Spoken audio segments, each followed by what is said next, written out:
Recording in progress.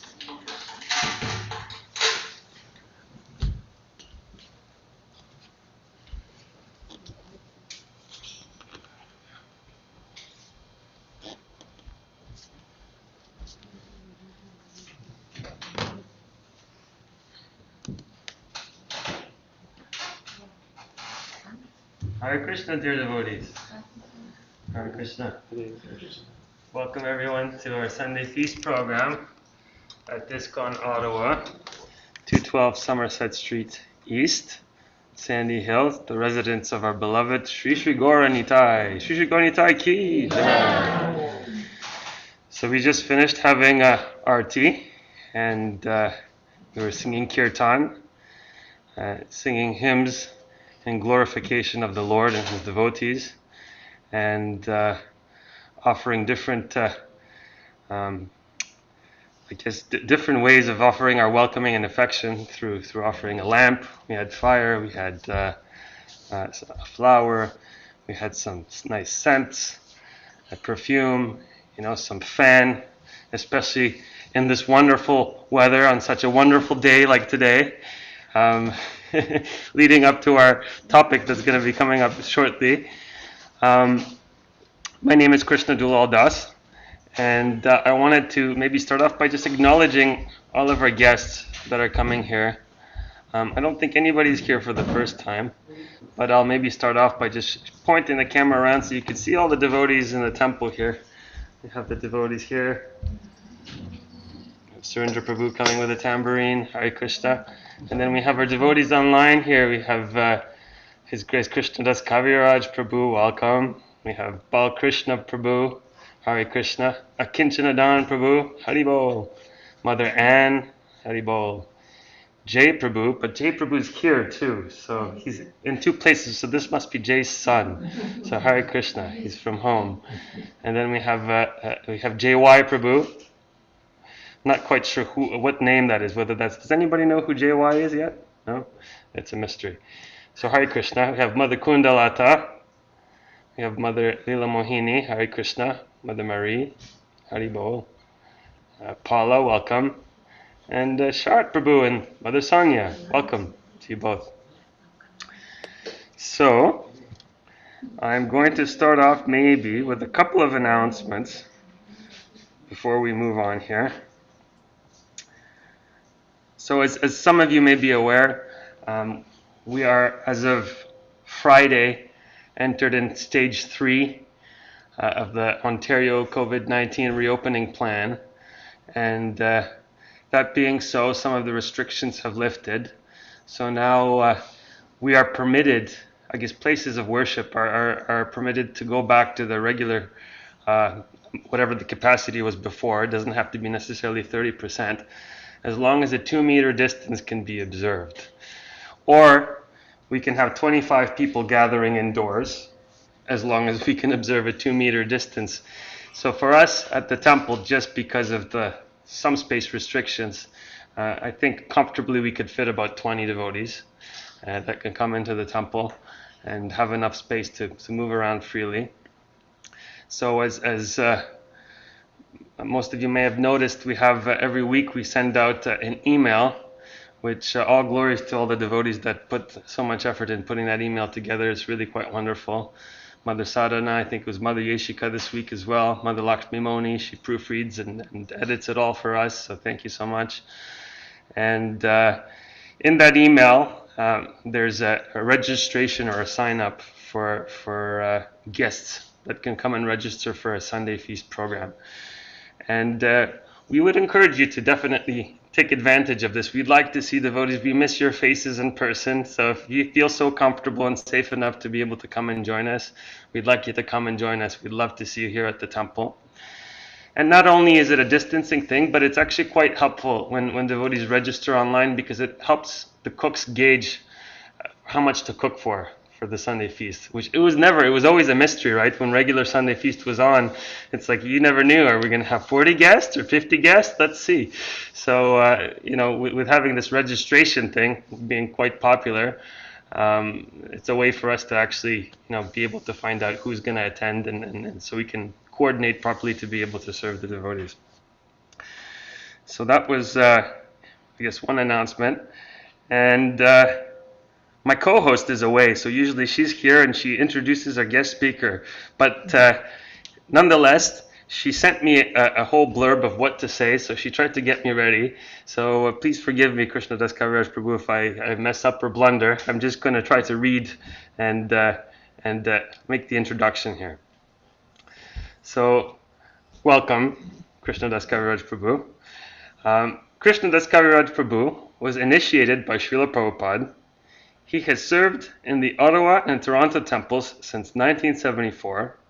He's been married for over 44 years to his wife Purnamasi Devi Dasi, also initiated by Srila Prabhupada. And a fun fact I discovered, Mother Yashika discovered, is that Prabhuji always wears a Hare Krishna t-shirt, even on the job, as a respiratory therapist, sharing his spiritual wealth at every opportunity. He regularly performs Harinam Sankirtan on the streets of Toronto. He makes regular appearances in Bhakti Marg Maharaj's dramatic productions. He also serves the Sannyas ministry as a member of the task for the assessment of sannyas candidates. He is the present chair of the GBC deputies and serves on the board of directors of Ottawa, Toronto, and some satellite temples in the greater Toronto area. So I'd like to welcome again Krishnadasa Kaviraja Prabhu. He has a wonderful topic for us entitled A Wonderful Day in Mrityu Loka. What is that? So without further ado, we'd like to hand it over to you, Prabhu. And dear devotees, if you're listening right now and you have a chance to hear Prabhu speak for the next 30 or 40 minutes, please meditate on what's being said. And as always, we really love hearing your feedback. We want to hear questions, comments, and who was it? It was Sri Krishna Chaitanya Swami who was giving a class the other day for Bhagavatam. He says, the person who benefits the most is the person who gives the class, who's speaking, but the person who benefits the second most is the person who's asking the questions. So it can be a little competition. Who could benefit the most by asking the great questions? Because that's the setting, in the Bhagavatam, right? It's the sages of Naimisharanya. So over to you, Prabhu. Prabhu, do we chant Jai Radha usually? Yes, please do. Okay. By all means. And it's not responsive, I suppose. No, we'll respond on mute, so you won't be able to hear us. But so if you could do everything twice, so that we can follow you, that would be great. Sure. Thank you. Jaya Radha Madhava Kunja Bihari Jaya Radha Madhava Kunja Bihari Gopijanna Vallabha Girivardhari Gopijanna Vallabha Girivardhari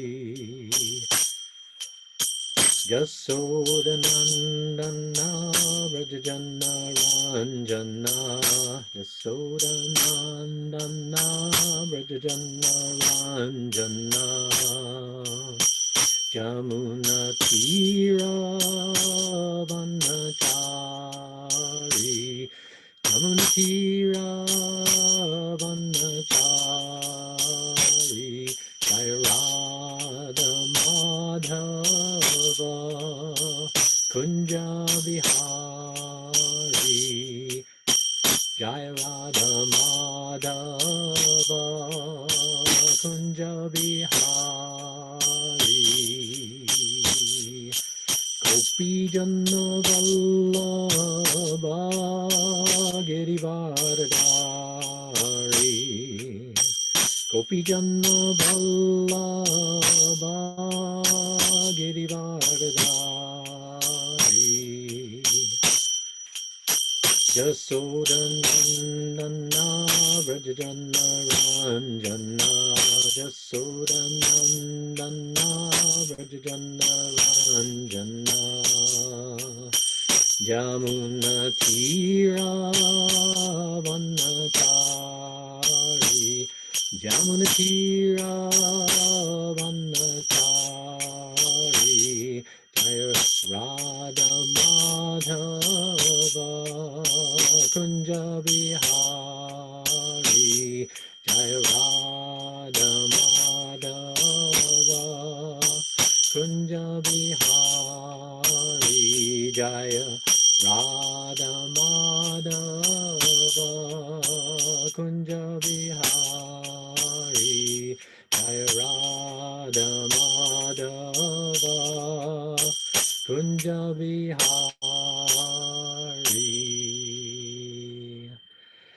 Om Jnanatimrandasya Gyananjana Shalakaya Chakshurunmilitam Jena Tasmai Shri Guruve Namaha Shri Chaitanya Manobishtam Stapitam Jena Bhutale Swayam Upagadamayam Dadati Svapadantikam Vandeham Shri Guru Shri Yuta Padakamalam Shri Gurun Vaishnavangscha Shri Rupam Sagrajatam Sahagana Raghunatan Vitang Tang Sajevam Sadvaitam Savadutam Parijana Sahitam Krishna Chaitanya Devam Shri Radha Krishna Padan Sahagana Lalita Shri Vishakan Vitangscha Hey Krishna Karana Sindhu Dinabando Jagatpate Gopesha Gopika Kanta Radha Kanta Namostute Tapta Kanchana Gaurangi Radhe Vrindavaneshwari Vrishabhanu Sute Devi Pranamami Hari Priye Vanchakalpatarubhyascha Kripa Sindhubhyevacha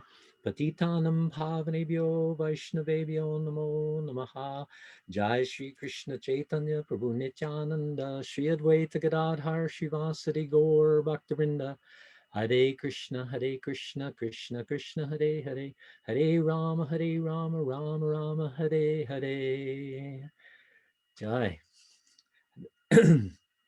Thank you very much for being here today, all of you. And it's really wonderful to see the deities in Ottawa again. I happened to be there when we installed those deities on that altar. And the anniversary day is coming up next month on Balaram's appearance day. So a wonderful celebration. Maybe I can even come to Ottawa for that. That'd be nice. So today, the topic that I chose, a wonderful day in Mrityu Loka. So some of you may be familiar that the word Mrityu means death and Loka means planet. So this is actually a quote from a morning walk that Srila Prabhupada was on. When somebody passed by the morning walk, he said, "Oh, good morning," and he said something like, "Good morning, wonderful morning, isn't it?" And all the devotees, Prabhupada said, "Good morning," and yes, very nice, and walked on. And then Srila Prabhupada turned to the devotees and said, "Another wonderful day in Mrityu Loka." So, you know, here we are in the material world, and many people are thinking, oh, how wonderful it is. The weather is nice, and I'm out walking my dog or taking it easy, and everything is going well. I've got a good job. I've got a nice wife, and everything seems to be just perfect. And yet, it's all perfect, but we're still in Mrityu Loka, the planet of death. And death is coming for us all. And we're really just lucky every day that it doesn't come for us on any given day, because you just never know. I mean, in the world, there are so many people who wake up every day thinking it's just another day, and then they don't outlive that day. And they didn't think they were going to die that day. And yet it happens to so many people. And so there's a lot of, in philosophical circles or sort of in self-help groups and things like that, they talk about how one should live every day as though it were one's last day on earth. Now, for most people, they think, oh, well, if this is going to be my last day, then I have to try to enjoy as much as possible, because many of them, first of all, are atheistic. They don't believe that there's anything, any afterlife, that I'm just a combination of chemicals, and that my consciousness just arrives by the interactions of the synapses and everything in the brain. And they don't realize that there's actually, that consciousness springs from the spirit soul, and that no amount of electrical interactions or synaptic interactions in the brain can actually lead to consciousness, even though they are talking about artificial intelligence. It really is just that. It's artificial.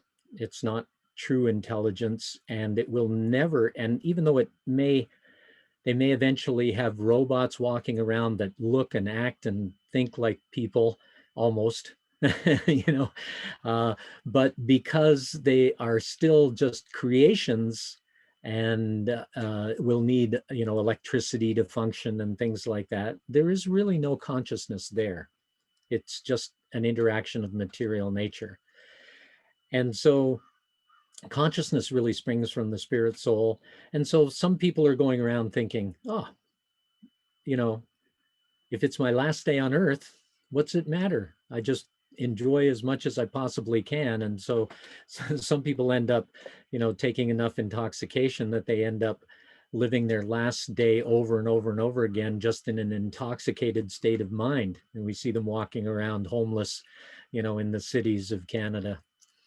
And this is a very unfortunate situation, of course. And then there's other people who think, well, you know, it probably, even if it is my last day, it may not be my last day. And therefore I have to amass as much as I can, because there could be many more days before it's my last day. And so I've got to make sure I get enough money and wealth and a good situation, a good living situation.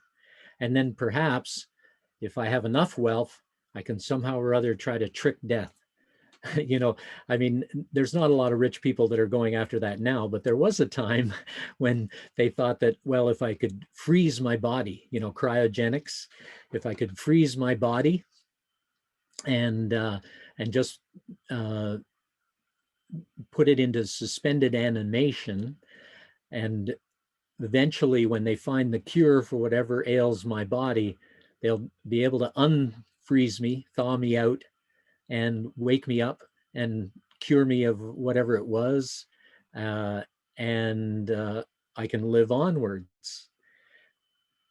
And so, you know, there's that too. And then there's other people who think, well, you know, that do have actually a little bit of faith in God, and a little bit of understanding that we are spiritual in nature, and they think, well, if today's my last day, then I should do something that's actually more spiritually inclined. And it may be different things, you know, giving in charity, working for the poor, that kind of thing, doing altruistic activities. And that's all very well and good, except that it doesn't really address the situation that we're in. We're in the material world, and we are eternal consciousness. And, you know, dehi nosmin yata dehe komaram jovanam jara tata dehantra praptir dhiras tatra namuyate. As the embodied soul continuously passes in this body from boyhood to youth to old age, and then passes into another body at death, the self-realized soul is not bewildered by such a change. So we're all heading towards this change, this Mrityu, death, and yet a self-realized soul is not bewildered by that change. Now, wouldn't that be an incredible position to be in, to not be bewildered by death? Because so many people are afraid of death. You know, I do work in a hospital, and I see death often. And in fact, this week I actually was there. I was present, and at when we took a person off the ventilator and she was passing away, and everybody else kind of walked out of the room. Her heartbeat was still going, so that she was probably still sort of hanging in there. And I was able to chant Hare Krishna out loud to her over and over and over again, actually. So she got, hopefully, my chanting was enough to give her some benediction that she could perhaps have a better situation in hopefully in a devotional situation in her next time around. So in this way, if we can become self-realized souls and come to the point of not being bewildered by death, that is the one of the goals of life. And how is it, what does self-realization mean? It means a lot of different things to a lot of different people. But of course, in the Vedic scriptures, self-realization actually means finding out who we are eternally. If we have any indication at all that we are spiritual, then it behooves the individual to actually go after that goal of finding out, well, if I am spiritual and I am eternal, then who am I? That's the question, the sort of $1 million question. Who am I? And how have I gotten here? Where am I going to? And what is the goal of my life? And Krishna in the Bhagavad Gita is answering that question basically to Arjuna over and over again through the many verses in the Bhagavad Gita. And ultimately comes to the point of telling Arjuna, Sarvadharman Parityajya Mamekam Sharanam Vraja Aham Tvang Sarva Papebhyo Mokshayashyami Masuchaha. Just abandon all varieties of religion and surrender unto me. I shall deliver you from all sinful reaction. Do not fear. So it is actually due to our karma, due to our sinful reactions, that we're here in the material world and that we continue to take birth. That's what keeps the eternal soul covered by the material nature, that our sinful reactions, because our sinful reactions dictate another birth in another body. And the body comes along with concomitant desires. If you have the body of a dog, you have dog desires. You have the body of a cat or an elephant or a germ, whatever it is, you have the desires of that particular body. But in the human form of life, we actually have the opportunity to ask that question, well, who am I eternally? So we get to find out from Krishna that we are eternal servants of the Supreme Personality of Godhead. And that if we surrender to Krishna, then he reciprocates perfectly. Ye yatamam prapadyante tangstataiva bhajamyaham. As they surrender unto me, I reciprocate accordingly. So in this way, Krishna is just waiting for a reciprocal relationship with all of us. He's just waiting for us to turn to him and say, Krishna, now I'm ready. I really want to just serve you. And if we come to that point of just wanting to serve Krishna and giving up all the other desires that go along with this body and everything that happens with this body, we grow up, we have friends and we have relatives, and then we get married, we have a wife, and then we have children, and we have jobs and bosses and people under us and so many things, and everything seems very important. What is happening on a day-to-day basis seems very important, and to some degree it is important. But ultimately, if those activities are not dedicated to the Supreme Personality of Godhead, if one is not thinking that I am performing my work, whatever work it may be, in order that I can live a life that enables me to work on my devotional service. If one is thinking like that, then that work is perfect. But if one is thinking, no, I'm performing this work so that I can enjoy, I can I can have a nice car, I can have a big house. I mean, you can have a nice car and a big house, that's okay. But as long as you're not thinking I am the enjoyer, that's the biggest problem. That's what the problem that got us into the material world in the first place, thinking I am the enjoyer.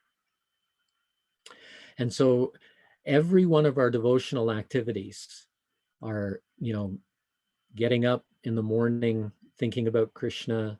Uh, Perhaps we have different mantras that we chant in our routine, and then we chant the holy names. Perhaps some of us are lucky enough to be able to go to Mangal Artik and have japa period with the devotees, and then Srimad Bhagavatam class. All these activities enable us to be in the spiritual frame of mind so that when we go to work, we are actually able to think, I'm here at my job, but ultimately, I just want to be connected to Krishna. And so you can be there at your job, working away and doing everything, but every once in a while, you'll just remember, oh yeah, okay, that went well, but I just want to be devoted to Krishna. So whether it goes well or it doesn't go well, that's up to Krishna. Uh, in the material world, there's always happiness and distress. And things may go according to plan or may not go according to plan. But we need to be completely equipoised in all those situations.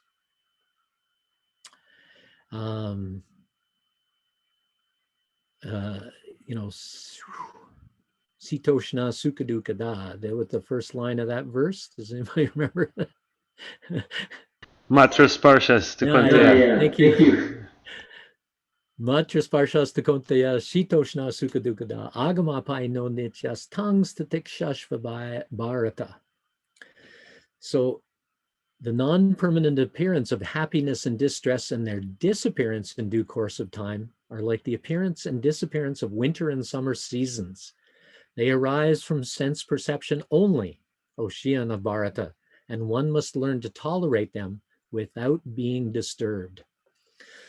So we are disturbed by so many things in the material world, but if we actually have some transcendental consciousness, we can come to the point of accepting that distress comes. And I just was reading this week, I think it was in one of the Prabhupada Todays. I get them regularly in my email. It's kind of a nice thing you can sign up for, and you can get, a little quote from Prabhupada every day, or a little pastime with Srila Prabhupada every day. And he says, the onslaught of happiness and distress. So we often think of the onslaught of distress. Things happen that just, freak, everything's going along well, and then all of a sudden something happens, and oh no, you're just going down the stairs, you slip, you break your ankle, and your whole life is upset, and everything just changes in a second. But the happiness is actually an onslaught as well. And one might think, wait a minute, happiness is an onslaught? No, happiness, I'm just waiting for happiness to come. No. We shouldn't be thinking like that, because then we're thinking with the enjoying spirit. Again, the enjoying spirit is what got us to the material world in the first place. So the onslaught of happiness is that we start to think that, oh, I can enjoy the material nature. I can actually possibly live without Krishna because, it's not so bad. Life isn't so bad. It's pretty good. And that is one of the real traps of the material world. That is Maya at her best, making us think that there's happiness in the material world. We know that story of Indra, when he was cursed to become a pig and on the earth planet, and he came down and he was in the pig's body, and he had a pig wife and a whole bunch of little piglets, and he was just completely convinced that he was a pig, and he had a good situation as a pig. He had all kinds of dirt to roll around in and muck to roll around in. And as Prabhupada said, he had lots of stool to eat like that. So, and he was thinking, I'm happy, and even when the demigods were saying, look, Indra being the king of heaven, he kept everything under control and made sure things were good. And he was also kept the demons at bay. And when things were not going well in the heavenly planets, they came and sent an emissary to, Indra, you've got to come back. You've got to come back to rule. And he was like, no, I'm a pig and I'm having a great time here. And I've got I can't leave my wife and my kids and everything, it's like, and they were like, no, you're not meant to be here. And it was very difficult convincing him. So similarly, the onslaught of happiness in the material world can drag us into that situation where we think we're in a good situation in the material world, and then we forget about Krishna. So oftentimes in the material world, if somebody gets a whole lot of money, people think that, well, if I get a whole lot of money, I can acquire things and I can be happy. Of course, things only interact with the senses, and they produce a sort of state of well-being within the mind, but they really don't lead to any lasting eternal happiness. It's all just a temporary illusion. But we're thinking, yeah, if I get some money, I can get all this stuff, and then I can live independently of Krishna. And so Krishna often will hold back from the devotee. One of Krishna's names is Hari, Lord Hari. And Hari means one who takes away.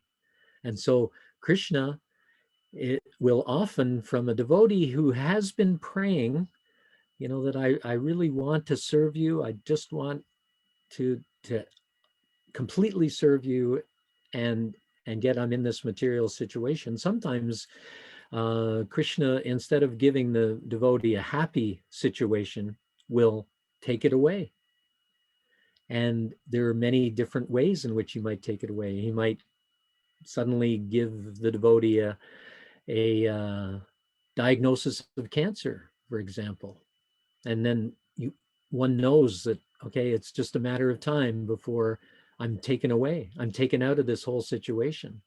So does one then start blaming Krishna for this diagnosis, or does one start thinking, you know what?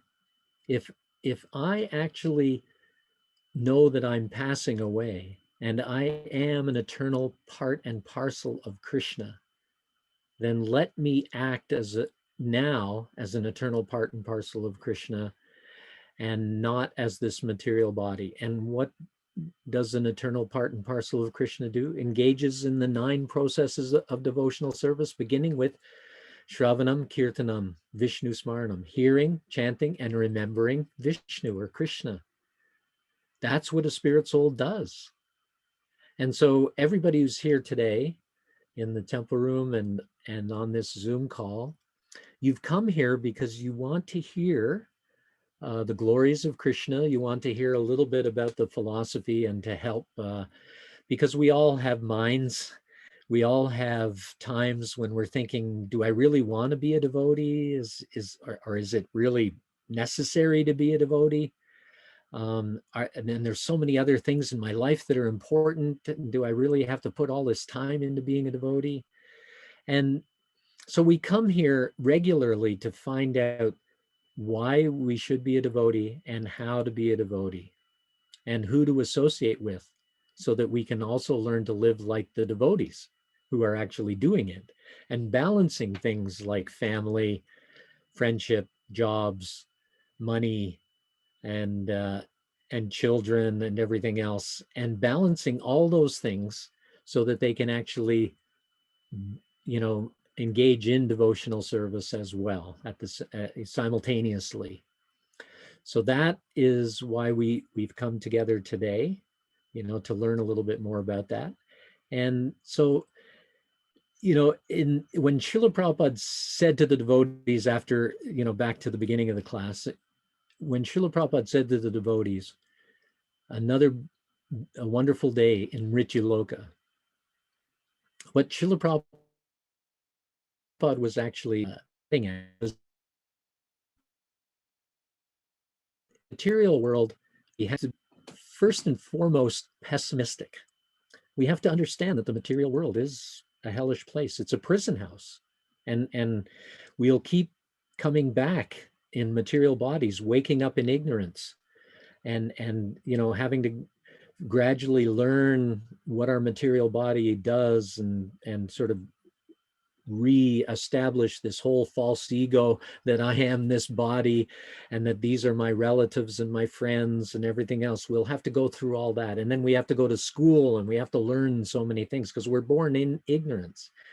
And then we'll get all the way through that whole lifetime, and if we don't have the opportunity to remember Krishna and to actually engage in devotion to Krishna, then what'll happen? We'll be born in ignorance again.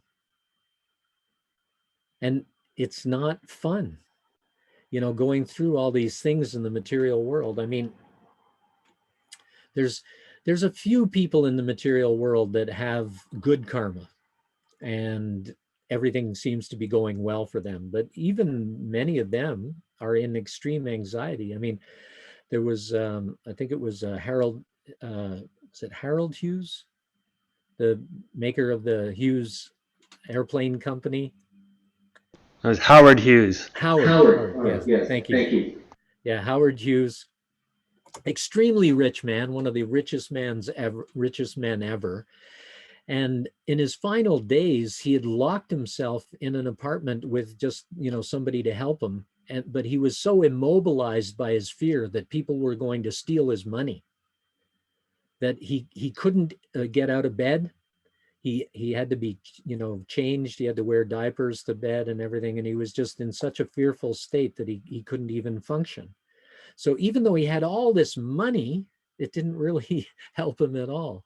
And then he died, and what happens? He ends up somewhere else. Who knows? And because he misused all that money, he'd probably end up in a very bad karmic situation. So we need to function in such a way that we can actually get out of this Mrityu Loka. And so we need to be somewhat pessimistic about the material world, understand that it really is a dangerous place, a horrible place.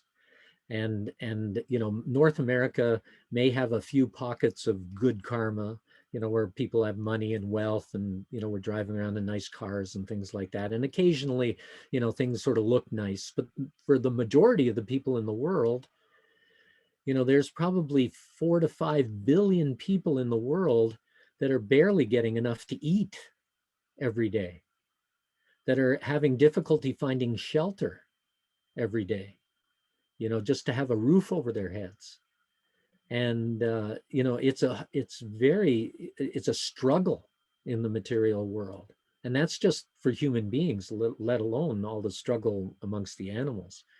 So let us not become attracted by the ephemeral, temporary things of the material world.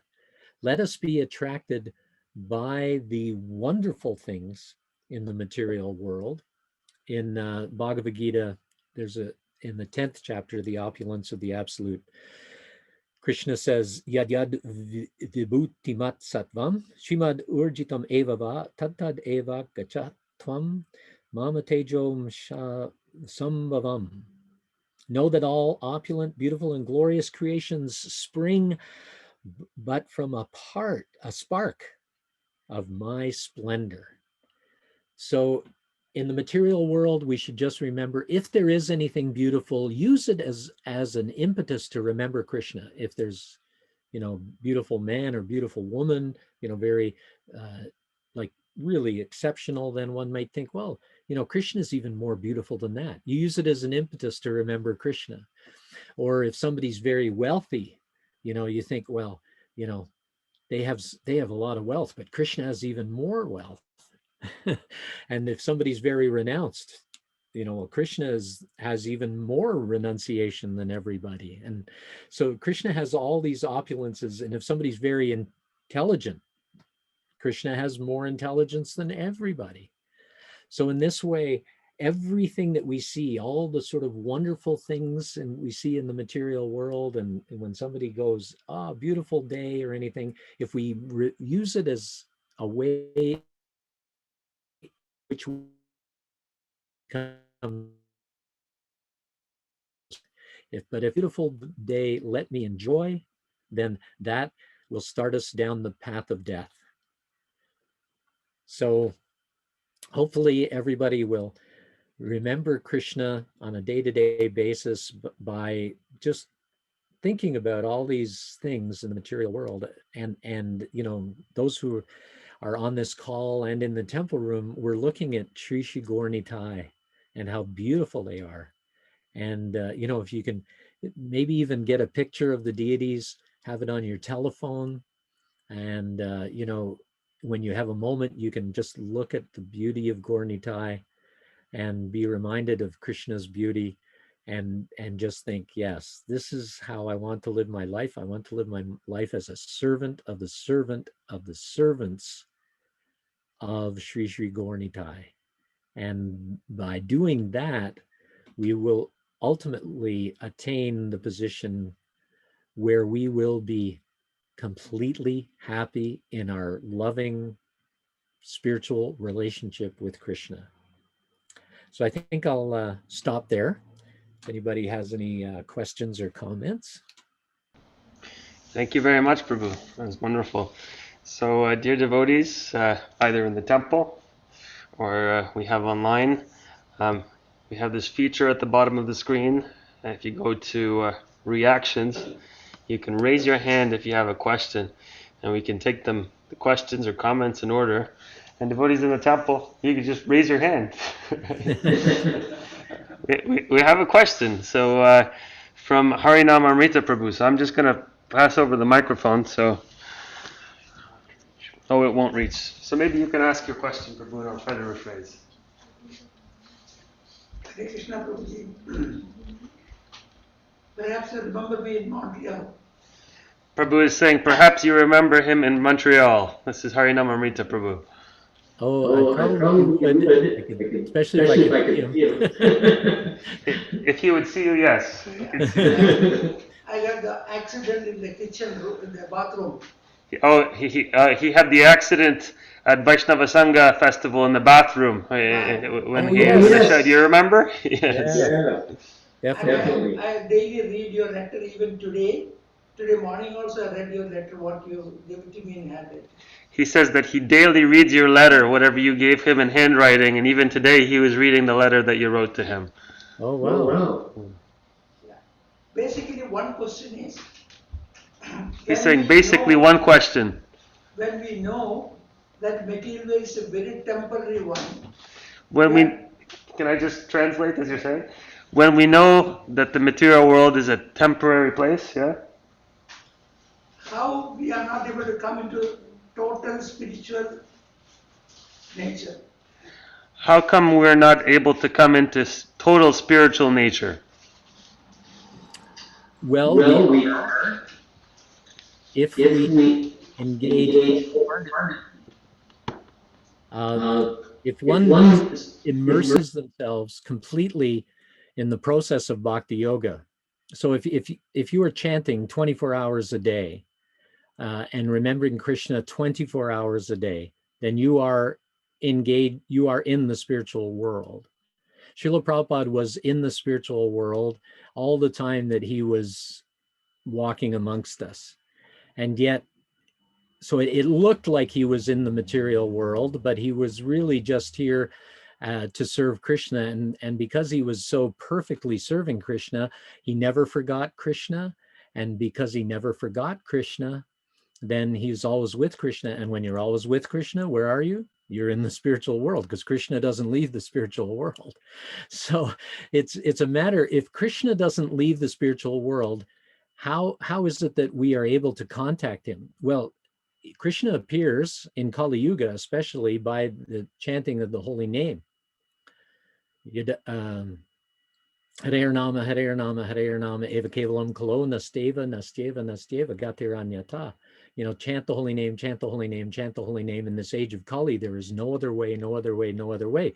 So by chanting the holy name constantly, we are actually connecting to Krishna, and by connecting to Krishna, we are actually in the spiritual world. Now, it may take a little while for our mind and our intelligence to kind of catch up with that, and for the real, for our spirit souls to actually fully awaken to that awareness. That may take some time, but we are actually there. Even a neophyte, like even somebody on the street, you ask them, oh, can you say Hare Krishna? Even when they say that, they're with Krishna. For that moment, they're with Krishna. It's such an amazing thing that the holy name has appeared in this way. So Krishna is appearing, and then we have the deity form also here. I'm looking right at the beautiful picture on the Zoom call here of Sri Sri Gaur Nitai. So Krishna is appearing right there for us to establish this relationship. And for somebody who's actually purified, they will see that, the whole story of Shakshi Gopal, that the deity can actually walk and talk. So if you become purified enough, you can walk with the deity, you can talk with the deity, you can have a completely personal relationship with the deity. It's just a matter of establishing one's spiritual purity, so that Krishna says, all right, you're so pure that you want to be with me all the time, so I want to be with you. And then he'll reveal himself. So you can be in the material, so-called in the material world, but be with Krishna, just in the same way Prabhupada did it. Thank you very much. We have another hand up from Mother Rupal online here. So, Mother Rupal, please go ahead. Hare Krishna, Prabhu. Prabhu, you mentioned about Sakshi Gopal deity.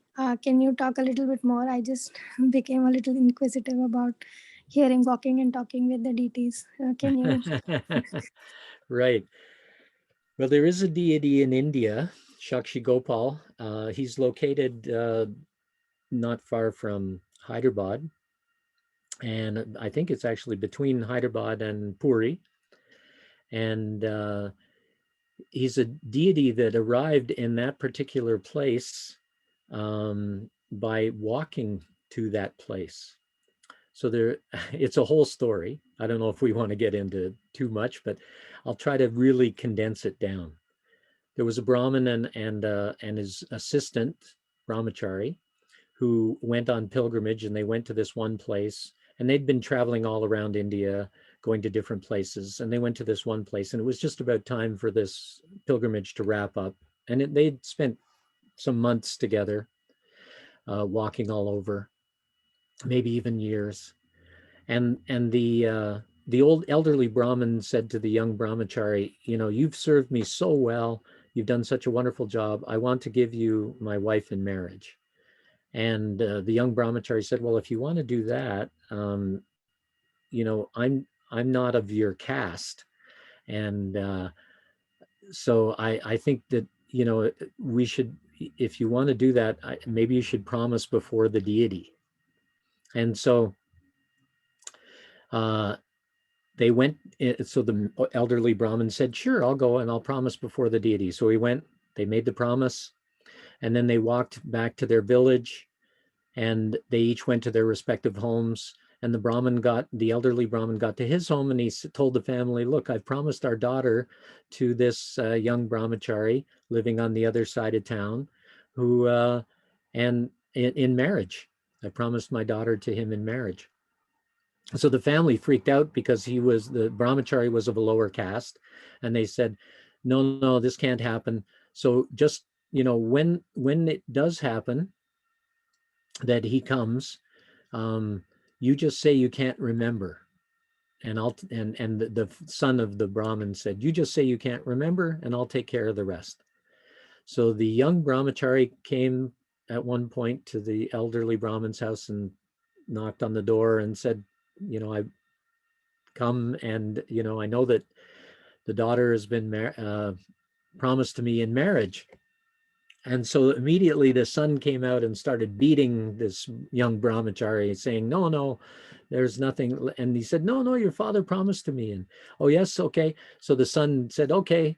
So he called the elderly father, and the father said, um, you know, under great duress and a very stern look from the son, he said, I can't remember. And so the young brahmachari knew that there was some duress there, that the elderly brahmin was just acting to try to please his family. So he thought, well, we promised in front of the deity, so I'm going to go and ask the deity how he can rectify this. So he went back to the deity where they made the promise, and he said, you know, please, dear Lord Krishna, you know, this has happened, this Brahman, I don't want to see him, you know, break his promise that he made in front of you, because that will be very bad for him. But he's doing it under duress. I know that he's doing it under duress to protect his family. And so, you know, what can we do? And the you know, perhaps, and the young brahmachari even said, perhaps you can come and, you know, bear witness. And the deity suddenly spoke to the young brahmachari and said, what? You know, you want me to come to your village? That's, you know, 100 miles away or more. And how am I going to get there? And, you know, I'm a deity. I'm standing here. And so the young brahmachari said, well, my dear Lord Krishna, if you can talk, surely you can walk. And so the deity said, I have been defeated. And so he told the young brahmachari, okay, start walking towards the village, and you will know that I'm behind you by the sound of my ankle bells. And so they started proceeding back towards the village, and the deity told him before they began, you just offer me 3 meals a day. You prepare the meals and just slide them behind you, and I will accept the offerings, and I will be following you, and you'll know by the sound of my ankle bells. So they eventually arrived at the village, just outside the village, and all of a sudden they were very close to the village, but the ankle bells stopped. And so the young brahmachari is like, what? The ankle bells have stopped. What's going on? And so he thought, oh no, what do I do? You know, if I turn around, he won't come anymore. And he stopped. So anyway, the brahmachari did turn around, and there was the deity of Gopal standing just outside his village.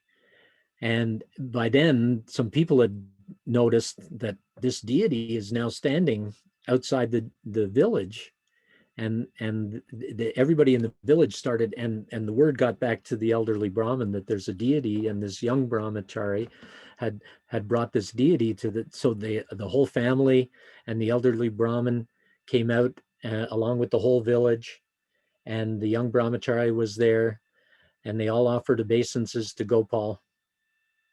And then, you know, the son who had beaten the young brahmachari was aghast. You know, how could Gopal come all this way? You know, and so he knew that, okay, in order to protect his father from breaking his promise, Gopal came to the village. And so immediately all the villagers decided to build a temple, and that temple is still there in this small village just north of Puri. And it's a wonderful story of how, you know, Krishna actually spoke with his devotee and walked with his devotee. And of course, you know, there's a whole story of Madhavendra Puri and, you know, Kirtor Gopinath, you know, Gopinath stealing the kheer for Madhavendra Puri. But that's a whole nother story. Maybe we'll tell that one another time. Thank you, Prabhu. Hare Krishna. Hare Krishna. Thank you. Very well. So just looking around the room, we have some questions. We have a question here in the temple from Surendra Prabhu, a comment. Yeah, if you could come here, that'd be great. Surendra Prabhu is going to come up to the hot seat here. Right.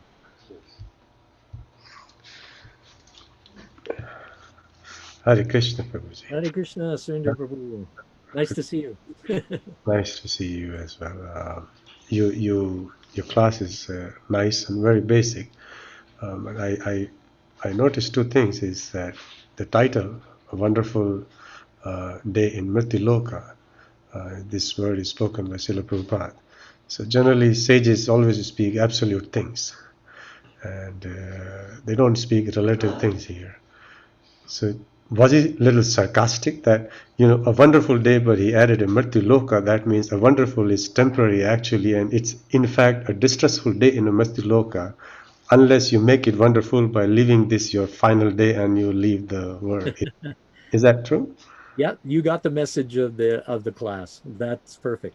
Because yes, Prabhupada was actually being a little sarcastic to when he said it to the devotees, because basically, people are saying, "Oh, it's a wonderful day," but they don't realize there's death could come at any second.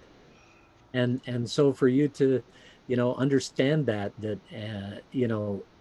and that one should live one's life in such a way that one is prepared for death any second. And that means if one is actually trying to remember Krishna or working for Krishna or doing an artik or chanting in kirtan or going out on sankirtan or distributing books, whatever one's doing, or cooking for the deities, whatever one's doing, or even going to work, if one is offering the results of their work for the service of Krishna, then one is perfectly working in the way that they will actually not die, in a sense, right?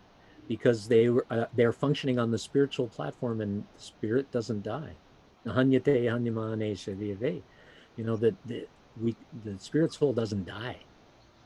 So, there's no death for the spirit soul. And if you're functioning on the platform of the spirit soul, doing any of those devotional activities, then even if death comes, it's perfect.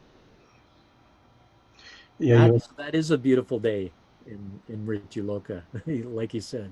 even Bhagavatam says somewhere, I forgot. It says when you read Bhagavatam, you're going away from death. Somewhere it says, I forgot which verse is that. Somewhere it does say. My second, can I go for the second one? Sure. Okay. Second one is question comment, just a clarification basically. You mentioned the word Sardharman Parityaja, and that verse is very simple, but recently in few lectures I noticed is that actually the most important word in that verse is Masucha. Do not fear, because if Krishna says do not fear, that means we have a fear. Mm-hmm. And so that means we have a lot of fear actually, and I know one thing from childhood is that fear gives insecurity. Yes. And snakes and scorpions are in that category, and they bite out of no reason. So it's in a way, I do not know, please correct me, but in a way it looks like it's telling us that you are fearful because you are jealous. Mm-hmm. And you're jealous of Krishna, that's why, because you cannot surrender. And you cannot surrender because you are fearful. You're always in fear. Yeah. And that fear is actually manifested by trying to amass, wealth or trying to take care of one's material situation. That's a manifestation of the fear. And so when we don't fear, you can still take care of your material situation, but you do it in such a way that it's only to support your service to Krishna. So Krishna says that one of the qualities of the sannyasi is that he's fearless. What is the foremost quality of a sannyasi? Is that he's fearless. And so that means that he knows everything belongs to Krishna, including my heart, my mind, my intelligence, my body, my senses. Everything belongs to Krishna. My house, my home, my family, my car, my job, everything belongs to Krishna. And if Krishna wants to take it away, then I'll be richer for it. I will actually be richer for it if he takes it all away. And so Krishna may take it away, he may not. But if you're on that spiritual platform, if we're able to maintain that spiritual consciousness, then we can actually be fearless, and really that's when you've surrendered everything to Krishna. Sarvadharma and parityaja. You've surrendered, you've given up all varieties of religiosity, you've given up all ways of thinking selfishly, and just thinking everything is for Krishna. And then there's nothing to fear. There was I don't know if you know Bob Dylan. He was a singer back in the 60s. He's still around a little bit, but he was a friend of George Harrison's, and he wrote a song one time, and one of the lyrics was, "When you ain't got nothing, you got nothing to lose." So people were thinking, well, in those days it was hippie time, and people were thinking, well, if I just give up everything, but they were still attached to so many other things, and attached to their intoxication and girlfriends and everything else. I mean, there was no real detachment. But there's wisdom in that if you actually if you ain't got nothing, you got nothing to lose. So spiritual consciousness means I ain't got nothing. I don't have anything. Nothing belongs to me.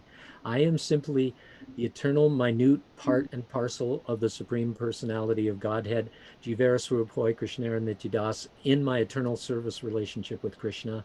And so therefore, I really own nothing. And if I have nothing to lose, then there's nothing to fear. Right? Yeah. So it's perfect. No ownership. That's right. No ownership whatsoever. Okay. Thank you very much. Thank you. Hare.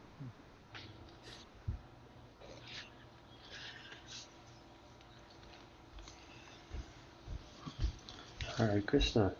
So just checking here if we have any more questions or comments. Anybody else in the temple has anything that they wanted to say, comment on?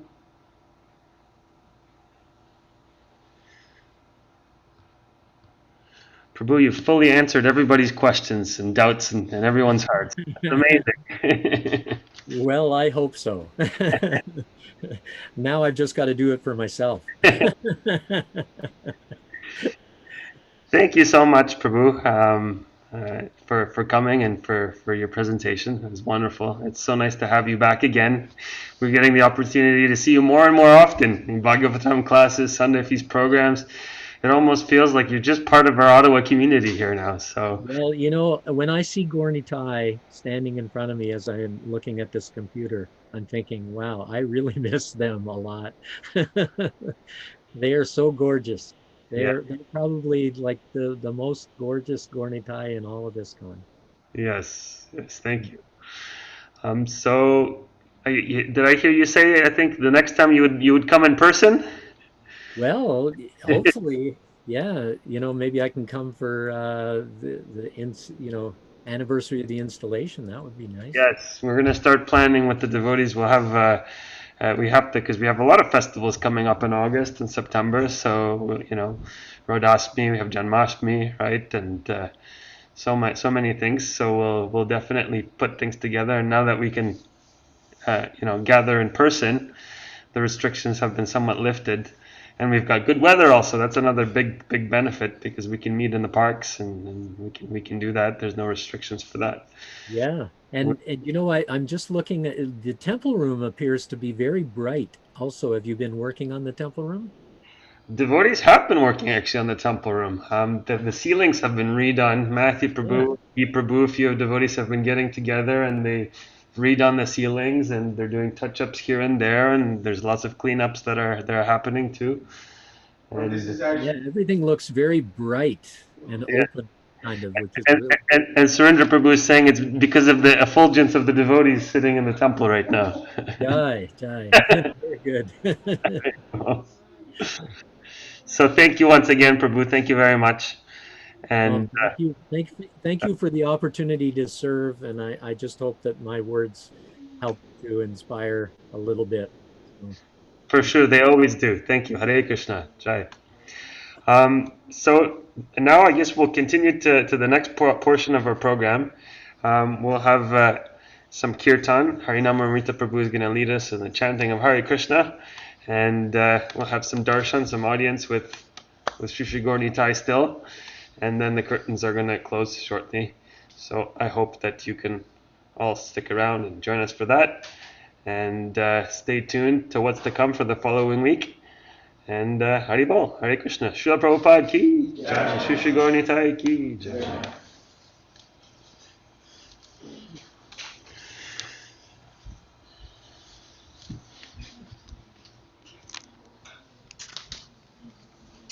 Can you come closer, Prabhu?